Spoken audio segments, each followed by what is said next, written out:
This is an Urbanary interview. Urbanary.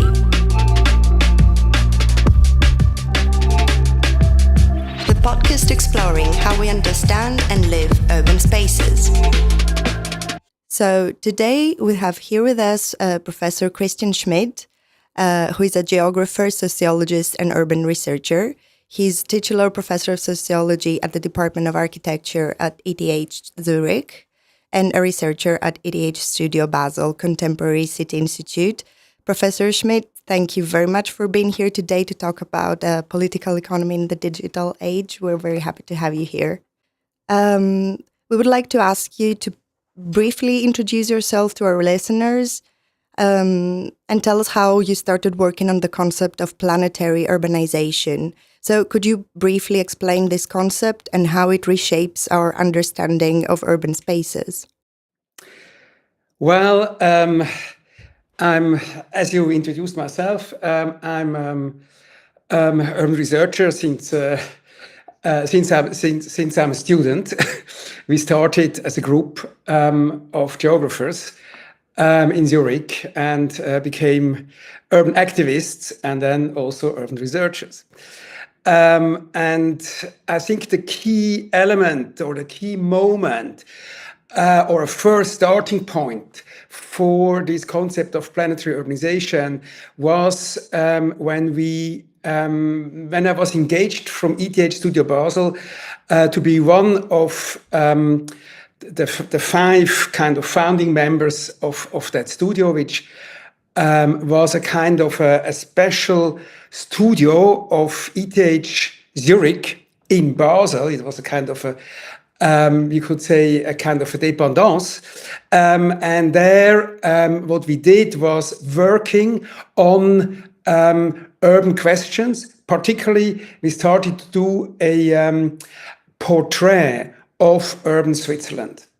And in this portrait, I think for the first time ever in a kind of, let's say, well-known research project, we treated Switzerland not just as a country, and we treated the spaces of Switzerland not just as kind of cities and rural landscapes, but we started with Henri Lefebvre's hypothesis of the complete urbanization of society and treated the entirety of Switzerland as a kind of urbanized landscape, which was, as you can imagine, quite a provocation, as the kind of common image of Switzerland in Switzerland and abroad is, okay, it is a very rural country with a lot of cows and meadows and stuff. So to come and say this is all urbanized, of course in different ways, I think was really a very important moment. And we did that also very empirically. So we had about 150 students over 5 years, and they also worked on that question and started to evaluate and to somehow explore the different variants and facets of urbanization that we could detect on the territory. And out of that, then I teamed up with Neil Brenner some years later, and we were starting to rethink the urban question. And there we came up then with the term planetary urbanization, which also, like the thesis of the complete urbanization, is from Henri Lefebvre. So we took up a concept of Henri Lefebvre and somehow tried to make sense of it in the contemporary urban world. And I think a key element of that is that we stop to think about cities as bounded units. That's really a concept that comes from the past, but has nothing to do with the present and the future. So urban areas are blurring, urban areas are expanding. And if we look closely, we could say that the entire planet now shows moments of urbanization. So we can trace urbanization across the entire planet, including the oceans and including desert areas and including rainforests and so on. So yeah, Henri Lefebvre's theories have been central to your work. So how have his ideas influenced your perspective on the production of space in contemporary urban contexts? Well, I mean, we started to engage with Henri Lefebvre's theories already as students. So this group of geographers from Zürich, we started in the early 1980s with our work, and we were particularly fascinated by his book, The Urban Revolution, which starts at the first page with his hypothesis of the complete urbanization of society. And that was something that accompanied, I think, by entire, I would say, scientific life till today. There is a second aspect here that is also very important, which Lefebvre developed in his book, The Production of Space. So the idea that space is not something that is given, but space is something that is produced by human action. And Lefebvre developed a very complex kind of theory about the production of space, how space is produced. It's not only the question of physical space, so houses, buildings, roads, infrastructures. It's also a question of regulation, of the representation of space, of making maps, plans, concepts, designs, and of course, rules and laws. And a third element that he called lived space is the space that how we experience space as humans, as inhabitants of very diverse places in the world. And here to understand that these experiences, this lived space is a constitutive element of the way how we act in space. So, since we're discussing a lot about contemporary urban context, what is crucial to mention is the in the digital era, there's like a dipole of digital and physical space. Are they converging, diverging, or interacting in new ways? So, how do you perceive these relationship between digital infrastructures and physical urban spaces? So we can say these are not two different spaces. I think it's a misconception to say there is a kind of a digital space as such. So digitalization, more generally, the microelectronics revolution that started in the early 1970s, of course, had a lot of impact in very different ways on the way how we produce space. I think that's for sure. And we could start here already with the question of electronic telecommunication. That was already available before the internet existed, and even before, let's say, this kind of home computers and laptops and stuff existed. So it started already in the early 1970s and led to a revolution already in the sphere of economics, in the sphere of production, where it suddenly became possible to overcome the friction of distance in the communication process. So before you had usually, let's say, decisive functions of firms, you had them close to the factory floor, no? And with this kind of microelectronics revolution and the revolution in telecommunication, it became possible to split and to suddenly have headquarters of international companies in one place and the production lines in totally different spaces. So that was already a starting point of a new international division of labor that came into existence, as I said, during the 1970s. Now, with the continuous revolution in this kind of electronic technologies, I think the next important change was the development of cell phones first, and later on this kind of intelligent cell phones, the smartphones. And they allowed, again, a completely different way to communicate and to move across space. Maybe to give you a very extreme example of that, this dissertation that one of my students did on Jakarta.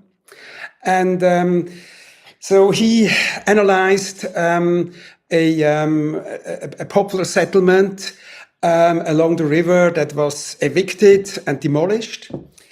And he made a research on that when he made his master's thesis.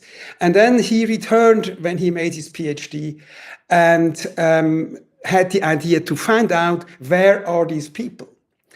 Now, you can imagine, I mean, Jakarta is a really a very huge urban metropolis. And how can you find the people again in this huge space? Very simple, through the cell phone, no? Through the smartphone. And so he couldn't find the people anymore because they lived obviously somewhere else. And I mean, Jakarta is really a huge metropolis. But he still had their phone numbers, and they still had the same phones. Not all of them, but some of them. So he could find these people again. And the most extreme case here is that in the case of Jakarta, you have people that even disappear. The only thing that they keep is their smartphone, because they are even able to somehow have their residence permit through the smartphone. And so they even don't have a physical location anymore. They just, through their smartphone, get their residence permit, and they are somehow disappearing completely in this huge metropolis and have even no kind of physical address anymore. And that tells us how this kind of friction of distance is overcome by these extreme digitalizations in our everyday life. Now, next step of that is that also changed massively the way how we somehow produce space was the digitalization of maps. I mean, it started with the famous Google Maps. That was around the turn of the century, in the early 2000s. I mean, before you needed physical maps to orient yourself in space. Suddenly you could download, you could just go on Google Maps, and you found somehow images, and you could even zoom in of the entire planet. So suddenly you could orient yourself without maps, because in certain cases you don't have maps, or you don't have precise maps and printed maps. But with Google Earth, suddenly every space on Earth became somehow accessible.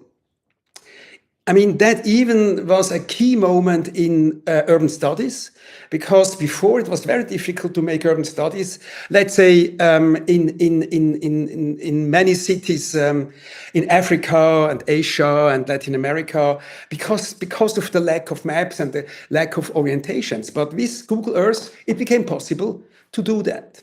Now, if you go one step further, that was then somehow linked with satellite navigation, no? With the sat-nav. Suddenly you could have geopositioning. And that indeed created a completely new geography. A new kind of appropriation of space became possible. Today, everybody walks around, goes to a city, have never been there, no idea about the city, but you have your smartphone and you just find your way with Google Maps or with similar programs. And even if you have been never ever there, So that's a complete different way to approach space. And again, one key element of the, let's say, contemporary way of the production of space. And then we could continue. We have the digital platforms, we have Airbnb, we have hotel websites, you find the restaurants on the internet. It has so you don't need anymore the guidebooks and stuff. It's a very different way. You just drive around and then you stop somewhere and you find it on your smartphone. And that also leads to something that we call the consumption of space. So you can consume space. You don't have to even to work for that. You just consume it. You get it on your smartphone, and you just have access to all those places.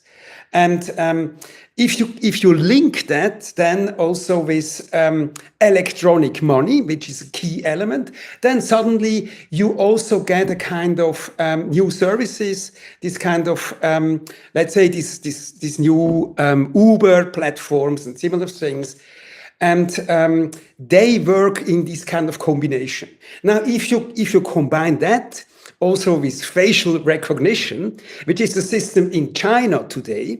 So if you go to China and you are not from China, but you're a tourist who has no idea how that system works, you have huge problems to travel China, because there you have somehow the link directly. You can't call a taxi anymore. No, you have to order the taxi on the platform, of course, on the Chinese platform, and from there you pay with Chinese with the Chinese credit cards that we don't have, and then. But the next step is that that somehow you don't pay anymore with a credit card, but the credit card is stored and it all works with facial recognition. No, so that's the last step, and that's now a kind of already a practice in China. So now imagine what that means. We are really in the field of, or in the kind of dystopia. Of the brave new world, no? That of 1984, this kind of horrible dystopia that I still looked at when I was young, and oh yes, 1984 will be the moment, and now I think we live exactly in this world. So thank you very much for your answer. Since you a little bit touch digital technologies, such as like from a lot of platforms such as Google Maps or Airbnb, and also smart technologies and smartphones, the tangible material of digital era. We would like to dig a little bit deeper into the public space in urban environments, and how do digital platforms and smartphones and infrastructures in general can influence these socio-spatial dynamics of the city, particularly concerning accessibility and inclusivity. So what is changed nowadays? I mean, it's a very contradictory situation. So, I mean, I propose again to have a kind of Lefebvrean understanding of the production of space. So the first thing we have to do is always to look on the what Lefebvre called the spatial practice. So what is really happening on the ground? What is changing? So let's say, let's take the situation of the famous Zoom meetings. No, there are now several of those kind of video conferencing tools, so that became, of course, a key moment, a key element. When COVID-19 somehow and the related lockdowns had massive consequences on our everyday lives. So suddenly this tool became a key tool to somehow cope with the lockdowns and the restrictions that went through as a result of the pandemic. Now, after the pandemic, Well, this was a change that stayed. Now, what are the consequences if you have so much the options for video conferencing and for home office work? Very simple. I mean, particularly in the US, but also in Europe and in other places, this has massive effects on public space because if you are staying at home, let's say 1 or 2 days a week. Then you don't go anymore to the city center, to downtown. And so many small downtowns of small cities and mid-sized cities in the US, they faced a huge crisis because for the restaurants and for the shops and suddenly it became, they had a massive loss of businesses. So suddenly public life became somehow much poorer, you could say. The offer became much more difficult to survive for small shops and small restaurants and small businesses. But at the same time, of course, this is not a one-way road. It is also always, we could say, it's always a struggle about those questions. Now, in the last, let's say, years, 1, 2 years, we also read about that huge firms and particularly also banks, they are kind of ordering their staff back to the office. So it's not so clear, that this change will really be a long-term change. It's still a struggle between the bosses of the enterprises and the employees. It's an open struggle, I would say. But you see what are the consequences here in that sense. Now, in a similar way, of course, we have these effects of the platform economy of Airbnb and Booking.com and others of those platforms, but particularly, of course, these short-term kind of hotels, self-organized hotels through this platform. Of course, they have devastating effects of many inner city areas. I'm sure you know the struggles, particularly in Spain, where there are massive protests against tourism and massive protests against this kind of platform economies. Also in Italy, in many places. I mean, it's in Spain. It's of course Barcelona is very famous, and in Italy also many of the famous cities are now fighting against these kind of new ways to we could say occupy space. Similar, of course, the famous TikTok effects, that people suddenly go to all sorts of places as tourists and somehow like invading such places and really creating huge problems for all sorts of remote places that suddenly have thousands and thousands and thousands of tourists that just come there for a selfie. So you see here a kind of a key aspect of the commodification of space. So in that sense, space becomes available and becomes a kind of a commodity. And in the sense of it becomes, I mean, a commodity means you can just go wherever you want. You can buy, let's say, a piece of that space, and you can use it. And for people who don't have access to these resources, who don't have money, it becomes more and more difficult somehow to survive under those conditions. And it has all sorts of ripple effects also on the housing markets. And that, of course, then creates, I will maybe come back to that in a minute, also exclusive and exclusionary spaces in many places, many particularly inner city spaces, but also many tourist spots, the kind of hotspots of tourism. Now, what is the effect of those is that we also have to rethink centrality. I mean, centrality until now was something that was kind of really linked directly to some physical, logistical spaces that allowed many people to come together on a central point.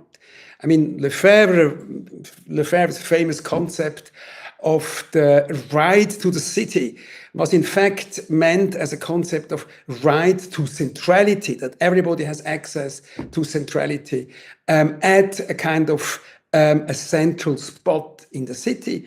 Of course, he exemplified that with Paris. So who still have access to the center of Paris?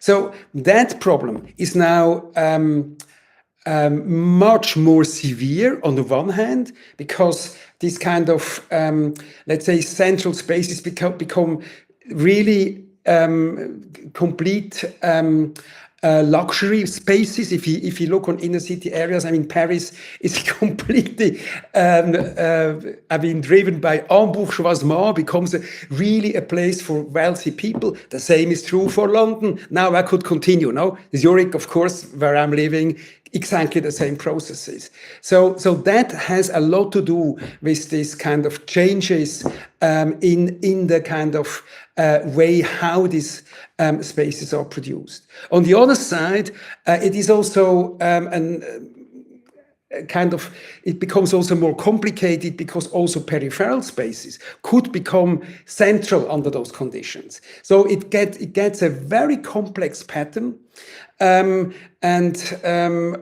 If we look on the entire globe, then we see that, yes, we have these really central places that stay central places, and their centrality is even increasing. But at the same time, even in very peripheral spaces, it can be suddenly, it is possible that suddenly kind of new centralities are emerging. So the key question here, I think, and the key contradiction is a contradiction that you already find in Henri Lefebvre, which is the question of centrality and the question of commodification. And then, of course, the opposite. The central of peripheralizations, and at the same time, the question of, I mean, commodification means, of course, also always also exclusion. So here, this kind of front lines become much more difficult, much more blurred, and we have to look at those situations from as we propose, from a planetary perspective. Let's zoom out a little bit. Let's go back to the urbanization as a phenomenon.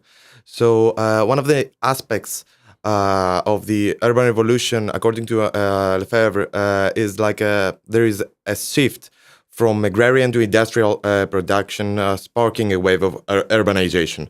So in today's digital era, we witness a new transformation in the function and purpose, let's say, of cities, new narratives, neoliberal approach, and so on and so forth. So in the global south, this urban boom is often informal, representing what many scholars refer to as second urban age.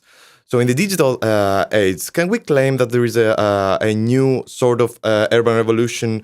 And if so, what are its conditions, and how is it different from the previous one? The conclusion of what I already presented here in this discussion. So I think that as I explained, now this change in this kind of way how space is produced, it was a fundamental change in somewhere in the 1970s. So Neil Brenner and I, we brought forward the hypothesis that what we call planetary urbanization somehow had its moment, its breakthrough, you could say, in the long 1980s. So starting with the economic crisis in the 1970s and the end of Fordism and then also real existing socialism in the 1980s, and it ended then, of course, with the collapse of the Soviet Union and the massive changes that went on in China. So in that time zone, we see that urbanization processes are really changing in a massive way. And we could say that this is this kind of is a very, let's say, contradictory process. On the one hand side, you have processes of concentration and of agglomeration. So this huge, this huge kind of metropolitan zones or extended urban regions, or however we want to call them, they really came into existence. Basically, with some exceptions, Tokyo was already a huge metropolitan region before, but most of the others, they really exploded in this time of the 70s, 80s, 90s. That's somehow the one aspect of it. The other aspect is that more and more places in the peripheries, and particularly in agricultural areas, but also in rainforests and other even desert zones and so on, they started also to develop a process that we called extended urbanization. So a kind of a process that starts to transform former so-called rural areas, where the rural becomes completely industrialized and the rural also becomes operationalized, and where all these developments that I described, with the starting with the new communication instruments and with let's say automated agricultural machines, with kind of themselves through satellite navigation and so on, and with all the options of a more and more networked and connected world, it became possible to really extend urbanization towards places that you would have never ever had thought that they could become urbanized in this way. So I think this double let's say movement of concentrated urbanization that leads to more and more densified areas in certain places, and extended urbanization that really means an urbanization process that goes really over the entire territory. So this kind of double process that we call so extended urbanization and concentrated urbanization. So in this dialectics, you have somehow Neil Brenner and I, and of course many of our colleagues now that also are working on these concepts and are working with these ideas of planetary urbanization. So we find that this is really the contemporary world, and that's the major shift in the way how space is produced. So if we focus again a little bit on urban planning and on the role of the planner, we could say that urban planners often grapple with the challenges posed by platform economies, which is something that we could define as a new mechanism and a production model of capital accumulation that is based on the new means of the digital era that we discussed. So we would like to ask you, which are the spatial implications of these economic models, and how can planning practices adapt to address them, and whether you see new forms of spatial inequality emerging as a result of digital capitalism. And so what role can urban planning play in mitigating these disparities? Well, I mean, I think the first point here is we have to be very clear that this is still a physical process. So it's not a virtual process, no? So this is very important. So it's not something that is just on the screen. No, it is something that is in reality, that changes reality. And so we have to think about, and these changes in the reality have also, of course, consequences on the one hand, how we experience these spaces. So to live in a space, to live in a space of, let's say, a completely touristified space, or as the Red Hot Chili Peppers song, no, spaces of Californication. This is of course a very different type of experience that people have. And that is also a situation in which, on the one hand, we are very connected with the world electronically, but we are less and less somehow inclined to really meet people. So we are struggling to meet people, to find ways to develop a kind of, let's say, communality through social processes. No, we have to understand that, for instance, politicization processes are always, bound to a physical materiality. And a good example for that is, for instance, the revolutions that happened in, I would say, worldwide in 2011 with the Arab Spring and various kind of fights and rebels in different places, and there we saw a similar element of that paradox. On the one hand, mobilization processes were facilitated by the social media, no, and the smartphones. It was really kind of moment where people could organize all sorts of protests and resistances through kind of at the time still Twitter played a key role and all the social media. Now the point is, nevertheless, where the real action happened was in huge squares. So why all these squares? I could now start to kind of show all the different squares, the Tahrir and the Taksim, and no. That's not the point. The point is that still these places for meeting, they are key because they allow us to interact, they allow us to socialize, they allow us to collectively develop alternative pathways to the future. So here is a key kind of moment of contradiction. And so one of the key elements now to really somehow challenge these type of planetary commodification processes is, again, to fight for places to interact, places to meet, and not only in special moments or in moments of some eruptions, no, and some revels, but also in our everyday lives. I think that's the main challenge, to find ways to somehow counter this extreme atomization, social atomization that goes hand in hand with this kind of new types of the production of space. And what is another paradox is that despite the fact that we are now electronically connected with the world, the kind of the squares, the space that we want for our houses is increasing.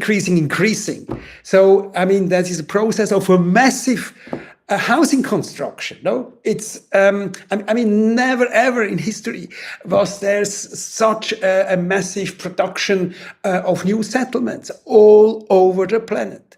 And so here we have really to think about so how can we interact here, and how can we act in this in this situation. And I think there are some approaches to also kind of let's say, engage with old concepts of collective living, of communal spaces, of communal living, and of community spaces and community places. I think they, because they are somehow also, we could say, in danger We see that. So non-commercial spaces in inner city areas, they are disappearing because they are just not competitive anymore. The prices, they can't pay the prices of the housing market and of the real estate market. So here the absurdity is that more and more space is in that sense privatized, either through huge companies or through let's say kind of service enterprises that are exclusive, and of course huge amounts of housing space for privileged people, and in the meantime also for middle classes. And you find that even in Africa, it's not just something that happens only, let's say, in London or New York or in the Asian boom towns. No, that also happens in places that are quite remote, in different spaces in various African areas, where suddenly you see that huge territories are now built up with a kind of really quite huge mansions by middle-class people, African middle-class people. I think that's a new process that is also important now to better understand what it means and what it does somehow with the way how we socialize, how we communicate with each other, how we live together with each other, and of course, how can we develop a kind of alternatives to a completely capitalized, commodified urban world. As again we are approaching the 1 hour mark, I would we wrap up with like last reflections about how you envision the future role of cities in this urbanization process. And I would like to draw a bit from your initial remarks. You started as an urban activist. You defined this in the beginning. And with this planetary urbanization, with like this global movement happening, do you think this role of urban activism is also can take a different form with the platforms we have, like in terms of this platform capitalism existing? Can we counter that with a different platform activism that is connecting people more, connecting how this process of urbanization is happening? Well, I mean, I think we are living in very difficult times. We are also living in very dangerous times. I don't have to draw a picture about that. Everybody knows it. What's going on here?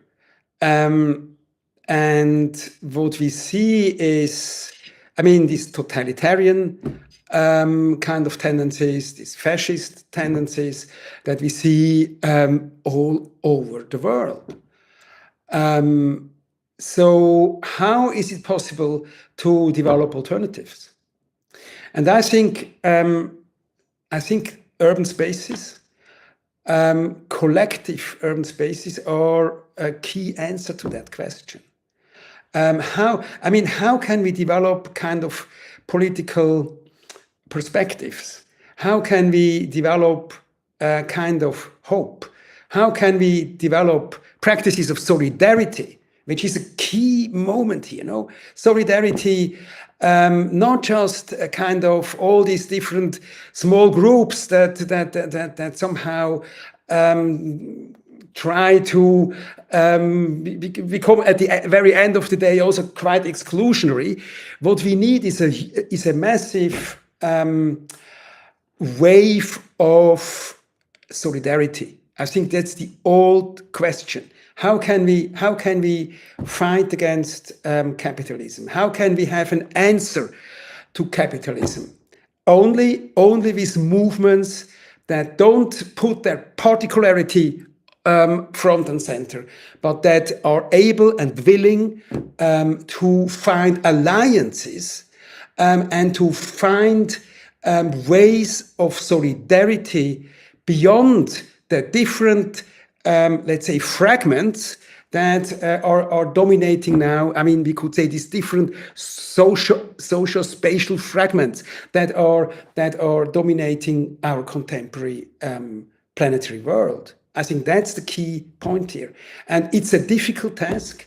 And it needs a lot of engagement, it needs a lot of labor. But behind that, it is really the idea that we need alliances. We need we need solidarity movements, and solidarity means solidarity. So not to say, okay, you have the wrong, you have some wrong opinions, or you have some, or you have the wrong background.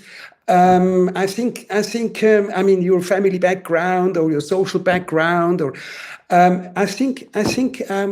mean, that time is gone. If we are not able, if large parts of the world are not able to come together through really broad alliances, and that means there are differences, and to accept these differences to a certain degree, and not to insist in the, let's say, purity of a certain idea, but to be able to make some compromises and to make alliances. I think that's a key element. And the only way we can do that is not through social media, because social media is isolating and is somehow producing all these little bubbles. No, we can only do that through urban space, through meetings in urban space, through actions in urban space. And so it's nothing new, actually. It's an old model, if you like, but I mean, that's the human existence. That's the human condition. We are social animals. I mean, humans are social people. They are social. The basic our basic condition and our basic competition, our basic capacity is to be able to connect with other people. And that needs a physical space. That needs spaces of encounter and of interaction. So we are back to some old recipes, but we have to realize them under very different planetary conditions. I would then last few words is because you did an emphasis of the importance of urban space and how to act on it. Do you see a different role, like the role of the urban planner changing from what was happening in the 70s to now? And do you think that there is a way for urban planners to playing something, or that can it only happen within like the institutional planning departments, or you are explicitly talking about production of space from a bottom up outside of what the state is doing? I mean, urban planners don't have much power, we have to say. If you make a precise analysis, I mean, we did really a very precise analysis on the situation in Zurich. Okay, I mean, I'm professor at the Department of Architecture, so we have architects. I work together with architects, so I know, and urban planners, and so I know how that works. And we analyzed the results, and the results are not so different from Zurich, or let's say even I don't know, in many places of the world. It's always a similar type of approach to make this kind of this type of architecture that we have today is an architecture. I would call it an asocial or anti-social architecture. No. Where so there are spaces for gathering, but these spaces are meant to be spaces of profit, to be spaces of consumption, to be commodified places. What we need is, and where the urban planners have an option to change something, is to think about the public spaces and the in-between spaces and the open spaces, and to make them spaces of gathering and interaction. I think in most of if we analyze in very detail, we could go to any kind of new kind of developments, whether these are skyscrapers or these are kind of gated communities or these are kind of luxury apartments or this kind of office kind of islands somewhere. What we see is the space, public space, open space is either non-existent or it is highly controlled or it is really ugly. I mean, look on those spaces. Most of them are really ugly. You don't want to stay there. It is not made in a way that you would like to stay there, to stay for a moment and to meet other places. And the segregation, social segregation, is massively increasing. So there are kind of homogenizing processes in the very large scale of entire inner city areas, but also it's not only inner city, it's also in the so-called suburbs that are also becoming completely kind of, we could say, antiseptic spaces where nothing can happen. So here the planners have the job, and urban designers and architects and sociologists who work on those questions. And I think they have the job to really push forward with spaces that are convivial spaces where people have a chance to meet, and also for non-commodified spaces. I think that's also very important. And here, planners have a kind of an option to influence how these spaces are designed and to have a consequent kind of look forward to this. So to make the test, if you construct something new, you have to make the test, sit down there if you are responsible, or if you are, let's say, one of those producers of space, as architects or as planners or whatever, sit down there, look on those spaces, sit down there and stay there for an entire day and look what's happening. And then you will learn, Then you will learn. Would you like to stay there, or are you just super happy that you go home to your computer at the end of the day because it's just so horrible? So that's, I think, the key. That would be the key element. And there are, of course, good planners and good architects that really know that and really try to realize that. And I think, but we have to do that in a much larger scale. So at the moment, these are still some exceptions and happy, let's say, moments where this is possible. It shouldn't be kind of the exception. It should be the normal way how cities are produced. And that's a massive change. And here, those kind of specialists, designers, planners, etc., that make their job and that they think these are nice environments, and there is some water and there are some trees, and that's not the point. The point is that is it possible for people really to be there and to meet and to appropriate these spaces? Thank you, Professor Schmid, for this interview, and we were happy to have you. Urbinary is produced in collaboration with Polyradio and the Department of Architecture and Urban Studies at Politecnico di Milano.